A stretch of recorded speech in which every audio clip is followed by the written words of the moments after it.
Good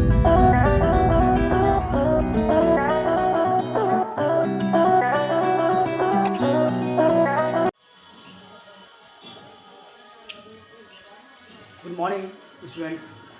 आज हम लोग अपने लास्ट बेसिक कॉन्सेप्ट पे हैं, चैप्टर के लास्ट में हैं। आज हम डिस्कस करेंगे बहुत सारे कॉन्सेप्ट को, और आप अगर कोई डाउट रहता है तो आप हमसे फिर डाउट सेशन में पूछेंगे। इसी सीरीज में हम सबसे पहले ले लेते हैं स्टॉक को। स्टॉक क्या है? स्टॉक या स्टॉक इन ट्रेड। स्टॉक या स्टॉक इन ट्रेड का मतलब होता है कि वो मटेरियल, वो गुड्स एंड सर्विसेज का स्टॉक जो हमारे पास ईयर के एंड में रखा हुआ है या अभी तक उसको हमने सोल्ड नहीं किया है।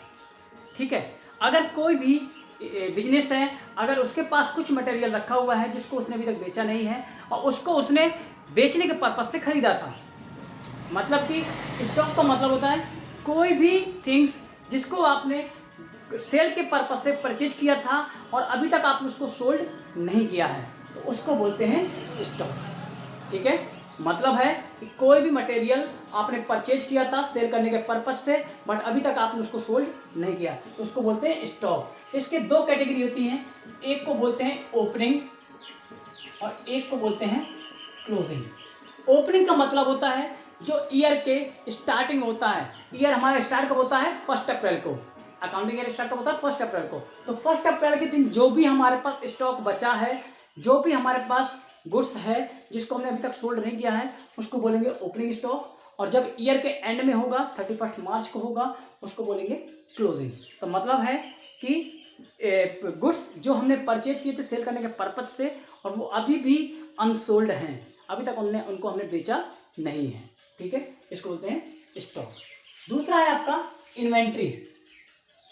इन्वेंट्री और स्टॉक में थोड़ा सा डिफरेंस ये होता है कि स्टॉक को यूज किया जाता है कि जब हम कुछ भी खरीदते हैं और बेचने के पर्पज से, बट इन्वेंट्री का मतलब क्या होता है कि हमने कोई भी मटेरियल परचेज किया है, उसमें प्रोडक्शन करेंगे, उसमें कुछ प्रोसेस करेंगे, इसके बाद फिर उसको बेचेंगे। ठीक है, देखिए एक होता है कि आप खरीद करके सीधे बेच देते हैं, जैसे किराना स्टोर वाले होते हैं, ग्रोसरी वाले क्या होते हैं, खरीद के लाते हैं और सीधे उसको बेच देते हैं, तो उनके लिए होगा स्टॉक। बट कुछ इंडस्ट्रीज क्या होती है बिजनेस कि जो खरीद के लाते हैं फिर उसमें कुछ मॉडिफिकेशन करते हैं, इसके बाद फिर उसको बेचते हैं। तो जब आप कोई भी थिंग्स परचेज करते हैं और उसमें कुछ मॉडिफिकेशन करते हैं तो उस टाइम पे उस गुड्स को बोला जाता है इन्वेंट्री। ठीक है, इन्वेंट्री की कैटेगरी होती हैं, एक को बोलते हैं रॉ मटेरियल। रॉ मटेरियल का मतलब होता है कि जो अभी आपने केवल खरीदा है, उसमें आपने ना तो उसको कुछ प्रोसेस में डाला है, ना उसको आपने कुछ भी किया है। जैसे मान लो कि आपको पनीर बनाते हैं, जैसे देखो एक होता है कि दूध उठा करके और सीधे बेच दिया जाता है, एक ये प्रोसेस होता है, वो स्टॉक है। बट अगर आप दूध को लेते हैं फिर उसमें कुछ मॉडिफिकेशन करते हैं, कहीं पनीर बनाते हैं, कहीं खोया बनाते हैं, कहीं मक्खन बनाते हैं, वो आपका इन्वेंट्री में आएगा। तो जब आपने दूध लिया तो वो दूध आपका है रॉ मटेरियल। ठीक है, इसके बाद जब आप उसको प्रोडक्शन में डालेंगे, उसको प्रोसेस में करेंगे, आप उसको कढ़ाई में डालेंगे और जब कढ़ाई में दूध होगा, प्रोसेस में होगा, अंडर प्रोसेस होगा, तो उसको बोलेंगे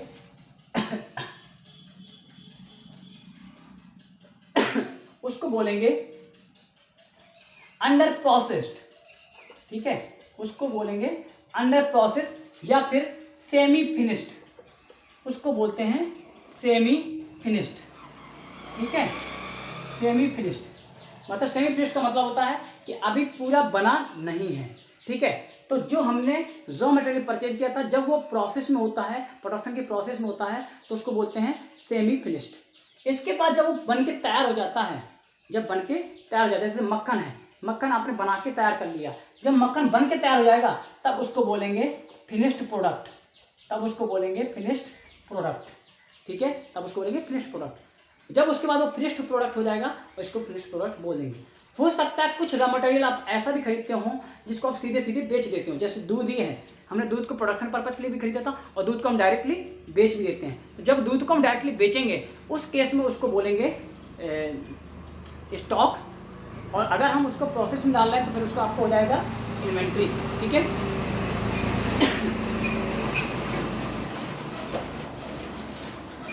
ठीक है, इसके बाद इन्वेंट्री का भी क्या होता है, इन्वेंट्री भी शायद लास्ट में रह जाएगी।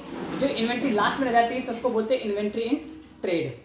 ठीक है, जैसे कि दिन के अंत में जो रह जाएगा हमारे पास दूध, उसको बोल सकते हैं इन्वेंट्री इन ट्रेड। तो ठीक है, याद रखिएगा, इन्वेंट्री होता है आपका मैन्युफैक्चरिंग पर्पज पे, मैन्युफैक्चरिंग जहाँ होती है, प्रोडक्शन होता है जहाँ पे, वहाँ पे अगर आपने कुछ भी खरीद रहे हैं, प्रोडक्शन करेंगे तो उसको बोलते हैं रॉ मटेरियल, जब प्रोसेस हो जाएगा तो सेमी फिनिश्ड, और जब फाइनल बन जाएगा तो फिनिश्ड। ठीक है, और इसी में हो जाता है जब आपका ईयर के अंत में बच जाता है कुछ भी जो आपके सोल्ड करने पर्पज से है, जैसे कि जो आपने बनाया, ठीक है, जैसे फिनिश प्रोडक्ट है, आपने मक्खन बना के रख लिया और वो अभी बिचा नहीं है, ठीक है, बिका नहीं है अभी, तो उसको बोल देंगे फिर हम इन्वेंट्री इन ट्रेड।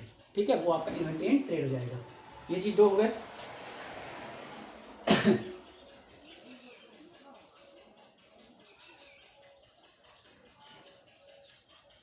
चलिए, इसके बाद आपका आता है ट्रेड रिसीवल। ट्रेड रिसीवल, ट्रेड रिसीवल का मतलब होता है amount receivable from customer. Amount हमारा जिस कस्टमर से रिसीव होने वाला है उसको बोलते हैं ट्रेड रिसीवल। ट्रेड रिसीवल का मतलब है हमने किसी को उधार में पैसे दिए थे या उधार में गुड्स बेचा था, तो उनसे जो हमें पैसा मिलेगा उसको बोलते हैं ट्रेड रिसीवल। ट्रेड रिसीवल की दो कैटेगरी होती हैं, एक होता है डेटर और एक होता है बिल्स रिसीवल। डेटर का मतलब होता है कि वो पर्सन जो हमें पैसा पे करेंगे, ठीक है, जो हमारा उधार लिए हैं और वो पे करेंगे, तो उन पर्सन को बोलते हैं डेटर्स। ठीक है, बिल्स रिसीवल का मतलब होता है, बिल्स रिसीवल एक डॉक्यूमेंट होता है जिसमें ये लिखा रहता है कि कोई सामने वाला पर्सन आपके कितने पैसे उधार लिया है। जैसे मान लो कि मैं आपका पैसा लिए हूँ, तो मैं आपका डेटर हूँ। इसी केस में अगर मैं गारंटी के तौर पे आपको एक रिटर्न में डॉक्यूमेंट लिख के दे दूँ कि हाँ मैं आपका इतना पैसा लिया हूँ, तो उस डॉक्यूमेंट को बोलेंगे बिल्स रिसीवल। ठीक है, तो उसी के टर्म में बोलते हैं बिल्स रिसीवल, और इन दोनों को प्लस कर देते हैं तो बोलते हैं ट्रेड रिसीवल। ये डेटर्स का मतलब है वो पर्सन है जो पैसा आपको उधार लिए हैं, और उन पर्सन में से अगर किसी ने आपको रिटर्न में दे दिया है तो उनको बोलेंगे bills रिसीवल। Trade payables, trade payables, trade payables का मतलब होता है कि वो पर्सन जिनका आप उधार लिए हैं या जिनको आपको पे करना है। ठीक है, अगर आप किसी को पर्सन को पे करने हैं या पे करने वाले हैं तो उस पर्सन को बोलेंगे ट्रेड पेबल। इसके भी दो टाइप होते हैं, एक क्रेडिटर और एक बिल्स पेबल। क्रेडिटर का मतलब होता है कि वो पर्सन जिसको आप पेमेंट करेंगे, और बिल्स पेबल का मतलब है कि हो सकता है आपने भी किसी पर्सन को गारंटी लिख के दे दी हो कि मैं आपका इतने दिन में पेमेंट कर दूंगा, तो जिन लोगों को आपने लिख के दे दिया है उस केस में उनको बोलते हैं बिल्स पेबल। ठीक है, ये चीज़ है।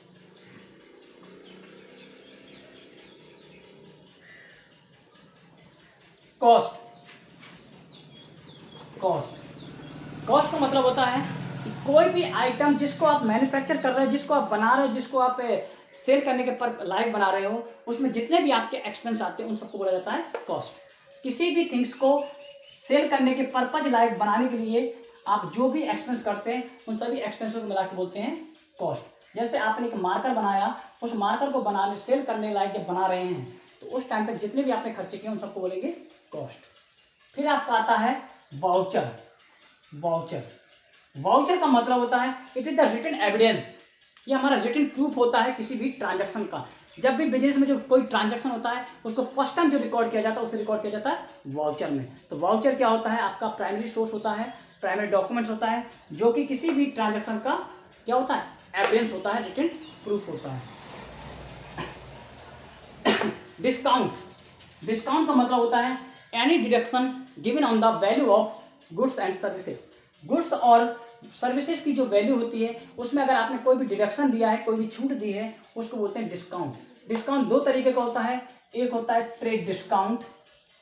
ट्रेड डिस्काउंट का मतलब होता है ऐसा कोई भी डिडक्शन जो आपने गुड्स एंड सर्विसेज की कैटलॉग प्राइस या लिस्ट प्राइस पे दिया है या एमआरपी पे दिया है, ठीक है, उसको बोलते हैं ट्रेड डिस्काउंट। ये फिक्स परसेंटेज पे दिया जाता है। जब कोई डिस्काउंट आप फिक्स परसेंटेज पे देते हैं, वो भी लिस्ट प्राइस पे या फिर एमआरपी प्राइस पे, उसको बोलते हैं trade discount. Cash discount, cash discount का मतलब होता है ऐसा डिस्काउंट जो कि आप किसी पर्सन को देते हैं अगर वो इमीडिएटली पेमेंट कर दे। मान लीजिए आपने किसी को गुड्स बेचा, एक बुक बेची, 500 की बुक थी, आपने उसको बोला कि इस पर 10% का डिस्काउंट है, तो ये 10% का डिस्काउंट हो जाएगा 50 रुपये। अब कितनी हो गई, 450 की। तो जो ये 10% का डिस्काउंट उसको बोलते हैं ट्रेड डिस्काउंट। अब आप कह रहे हैं कि 450 रुपये पेमेंट करने किसी को, तो आप कह रहे हैं कि अगर तुम अभी तुरंत पेमेंट कर दो तो मैं आपको 10 रुपये और कम कर दूंगा, आप मुझे 440 रुपये दे देना। तो ये जो 10 रुपये का आपने डिस्काउंट दिया वो क्यों दिया था आपने? क्योंकि जल्दी पेमेंट करने के लिए। तो जब भी इमीडिएटली पेमेंट करने के लिए कोई डिस्काउंट दिया जाता है, डिडक्शन दिया जाता है, उसको बोलते हैं कैश डिस्काउंट। ठीक है, तो कैश डिस्काउंट का मतलब होता है, उसका पर्पज होता है इमीडिएटली पेमेंट करने के लिए। और ट्रेड डिस्काउंट का मतलब होता है कि लोग ज़्यादा से ज़्यादा हमारी चीज़ें खरीदें, इसलिए हम उन्हें क्या करते हैं, लिस्ट प्राइस पे डिस्काउंट दे देते हैं। कि जैसे होता है शूज वगैरह खरीदेंगे तो लिखा रहता है 20% का डिस्काउंट मिलता है, ये सब होते हैं ट्रेड डिस्काउंट। अब आपका आता है जीएसटी। जीएसटी का मतलब होता है goods and services taxes. Goods and services taxes का मतलब है कि various types of indirect taxes, various types of indirect taxes are levied on persons. मतलब कि various types of indirect taxes को पर्सन के ऊपर लेविट किया जाता था, किसी गुड्स के ऊपर sales tax, duty tax, custom duty, ये सब लगते थे। इसी वजह से इनडायरेक्ट टैक्सेस को खत्म कर दिया गया और उनकी जगह पे एक सिंगल टैक्स ला गया, उसको बोलते हैं जीएसटी। इसको आप डिटेल में पढ़ेंगे चैप्टर पे आपकी, ठीक है, आपका जीएसटी का चैप्टर है, वहाँ पे आप डिटेल में पढ़ेंगे, ठीक है। अब आपका आता है एंट्री। एंट्री क्या होती है? एंट्री का मतलब होता है कि कोई भी बिजनेस ट्रांजैक्शन जिसको आप रिकॉर्ड कर रहे हैं, उस रिकॉर्डिंग के टर्म को बोलते हैं एंट्री। ठीक है, अगर आपका जो भी ट्रांजैक्शन होगा, फाइनेंशियल नेचर का जो भी ट्रांजैक्शन हुआ है, उसको जब आप रिकॉर्ड करते हैं तो उसको बोलते हैं एंट्री।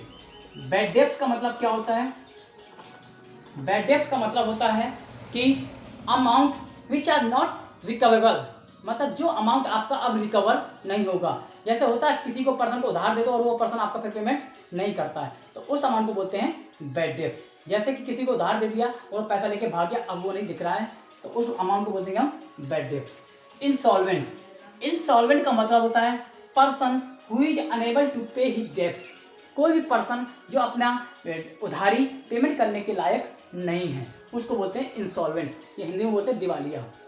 सॉल्वेंट।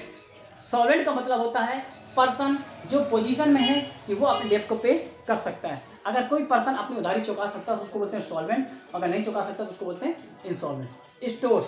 स्टोर्स का मतलब होता है कि बहुत सारे मटेरियल्स, बहुत सारे पार्ट्स वगैरह जो होते हैं वो कंपनी अपने पास रखती है यूज करने के पर्पज से, उसको बोलते हैं store. Store spares and part जैसे होते हैं छेनी, हथौड़े, ये सब हो गए, ठीक है, उनको बोलते हैं। रेवेन्यू। रेवेन्यू का मतलब होता है कोई भी रेगुलर इनकम, जो भी आपकी रेगुलर इनकम है, अगर वो आपको रेगुलर मिल रही है तो उसको बोलते हैं रेवेन्यू। जैसे सेल्स करने पे आपको पैसा मिल रहा है, रेंट आपको रिसीव हो रहा है, डिविडेंड आपको मिल रहा है, ठीक है, आपको इंटरेस्ट मिल रहा है, ये सब चीज़ आपकी क्या है? रेवेन्यू है। दूसरा आता है revenue from operation. Revenue from operation का मतलब होता है कि गुड्स और सर्विसेज को अगर सोल्ड करने पे जो भी पैसा मिलेगा उसको बोलते हैं रेवेन्यू फ्रॉम ऑपरेशन। मतलब है गुड्स और सर्विसेज को सोल्ड करने पे जो भी पैसा मिलता है उसको बोलते हैं रेवेन्यू फ्रॉम ऑपरेशन। और रेवेन्यू का मतलब होता है कि पूरी रेगुलर इनकम जो कि आपकी रेगुलर आपको साल भर में मिलती रहती है, उस सबको बोलते हैं रेवेन्यू। टर्नओवर। टर्नओवर का मतलब होता है कि एक साल में आपकी कितनी सेल हुई है, एक साल में जो टोटल सेल होती है उसको बोलते हैं turnover. Live stock. Live stock का मतलब होता है कि अगर आपके ऑर्गेनाइजेशन में कोई भी जिंदा एसेट्स है उसको बोलते हैं लाइव स्टॉक। जैसे किसी कंपनी में क्या होता है कि माल को ढोने के लिए हॉर्सेस रख लेते हैं या फिर गधों को रख लिया जाता है, होता है ना, घोड़े गधे रख लिए जाते हैं, ठीक है। तो ये जो घोड़े हैं, ये गधे हैं, ये बकरी है, जो भी हैं, ये सब आपके लाइव स्टॉक। जैसे आप दूध डेयरी खोले हैं तो जो आपकी भैंसेज हैं वो क्या सब आपके लाइव स्टॉक हैं, ठीक है। इन्वेस्टमेंट। इन्वेस्टमेंट का मतलब होता है कि आपने अपना पैसा जो बाहर किसी कंपनी में लगा रखा है इनकम अर्न करने के लिए, उसको बोलते हैं इन्वेस्टमेंट, ठीक है। तो ये सब आपके कॉन्सेप्ट है, आप इनको पढ़िएगा, इसके बाद आपका ये चैप्टर खत्म होता है। जो भी डाउट होगा आप शाम को हमसे पूछेंगे।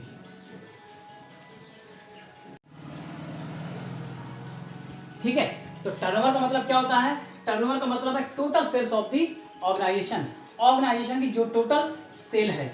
लाइव स्टॉक का मतलब है कोई भी आपके ऑर्गेनाइजेशन में जो जिंदा आपके जो चल फिर रहे हैं, कोई भी अगर है उसको बोलते हैं लाइव स्टॉक। जैसे हॉर्सेस हैं, कैट है, डॉग है, और ये आपके बफेलोज हैं, काऊ हैं, ये सब आपके लाइव स्टॉक में रहते हैं। और आपके इन्वेस्टमेंट हो गया।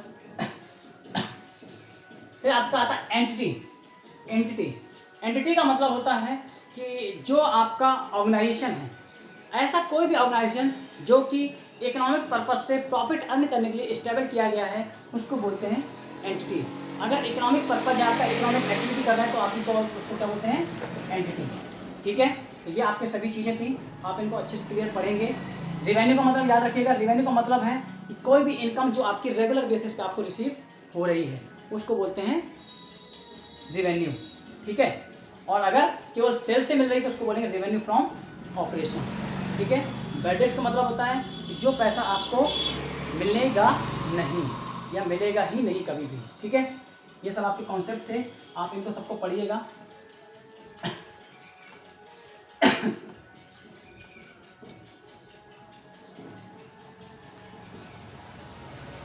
और अगर कोई भी डाउट होता है तो आप हमसे पूछ लीजिएगा बाद में। ठीक है, इसके बाद और भी चीज़ों को, जैसे स्टॉक जो आपका था, ठीक है, स्टॉक का मतलब आप जान ही गए हैं कि कोई भी आइटम जो आपने रीसेल के पर्पज से परचेज किया था बट वो अभी तक सोल्ड नहीं किया गया है, उसको बोलते हैं स्टॉक। जैसे आपके ये परचून वगैरह की शॉप होती हैं, सेल करने के पर्पज से लेके खरीद के लाते हैं और अगर वो हम उनके दुकान में बना रहता है तो उसको बोलते हैं स्टॉक। अगर यही जो स्टॉक है अगर 1 अप्रैल के दिन होगा तो उसको बोलेंगे ओपनिंग स्टॉक, और अगर 31 मार्च के दिन होगा तो उसको बोलेंगे क्लोजिंग स्टॉक। याद रखिएगा 31 के बाद फिर से अप्रैल 1 आ जाती है, तो जो आपका 31 को क्लोजिंग स्टॉक है उसी को आप जब 1 अप्रैल को लिखेंगे तो वही आपका क्या बन जाएगा, ओपनिंग स्टॉक। जैसे कि आज रात को हमारी दुकान में जो भी सामान रखा होगा ये क्या है, क्लोजिंग है। जब कल हम स्टार्ट करेंगे दुकान फिर से तो वो क्या बन जाएगा, ओपनिंग, तो इसको स्टॉक। तो याद रखिएगा स्टॉक आप टर्म यूज करेंगे जब आपने कोई भी चीज़ परचेज की है सेल करने के पर्पज से, तब आप उसको स्टॉक बोलते हैं। ठीक है, और इन्वेंट्री पर्पज होता है। इन्वेंट्री का मतलब होता है कि आपने कोई भी चीज़ खरीदी है और आपको उसका सेल करना पर्पज नहीं है, ओनली उसको पहले प्रोडक्शन प्रोसेस में लाएंगे, उसको मॉडिफाई करेंगे, देन आफ्टर उसको सोल्ड करेंगे, तब आप उसको बोलते हैं इन्वेंट्री। जैसे कि आपने मिल्क लेके आए, ठीक है, खाली आपको मिल्क सोल्ड करना आपका पर्पज नहीं, आपको मिल्क को क्या करते हैं, आप मिल्क को प्रोडक्शन प्रोसेस में डालते हैं, तो जो मिल्क लेके आए हैं उसको बोलेंगे रॉ मटेरियल, क्योंकि आप उसको खरीद के लेके आए हैं। ठीक है, अब आप जब इसको प्रोसेस में डालोगे, कढ़ाई में डालोगे उसके लिए, खोया के लिए, या फिर आप बर्तन में जमाओगे दही के लिए, ठीक है, जो भी आप करोगे, तो जब आप उसको प्रोसेस में रखोगे तो उसको बोलेंगे सेमी फिनिश्ड। सेमी फिनिश्ड बोलेंगे। जब आप कढ़ाई में रखे होंगे या बर्तन में जमा रहे होंगे तो उसको बोलेंगे सेमी फिनिश्ड। जब ये बन के तैयार हो जाएगा, अगर खोया बन के तैयार हो गया, या दही बन के तैयार हो गया, लस्सी बन के तैयार हो गया, मक्खन बन के तैयार हो गया, जो भी बन के तैयार हो जाएगा तो उसको बोलेंगे फिर हम फिनिश्ड प्रोडक्ट।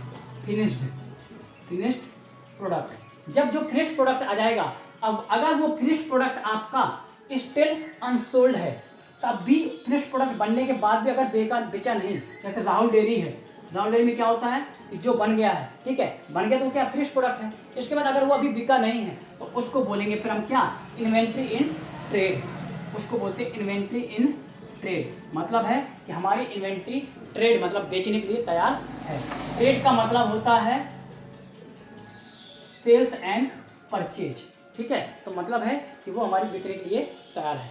इस तरीके से आप इन कॉन्सेप्ट को पढ़ेंगे, जो भी आपके डाउट होंगे तो आप हमसे वो शाम को पूछ लेंगे। ठीक है, आपका ये चैप्टर खत्म हुआ और कल से आपका नेक्स्ट चैप्टर स्टार्ट करेंगे। ठीक है।